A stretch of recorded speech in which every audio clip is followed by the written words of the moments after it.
in Fort Worth has issued a severe thunderstorm warning for southeastern Bell County and central Texas until 7:30 p.m. Central Daylight Time.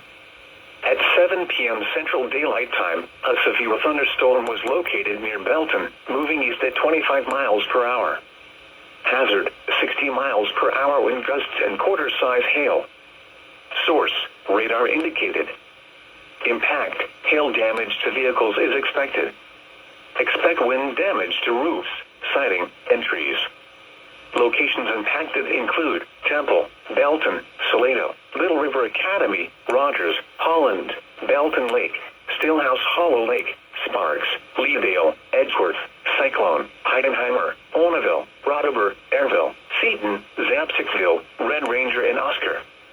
This includes Interstate 35 between mile markers 284 and 302.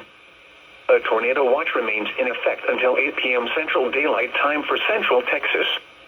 A tornado watch also remains in effect until 1 a.m. Central Daylight Time for Central Texas.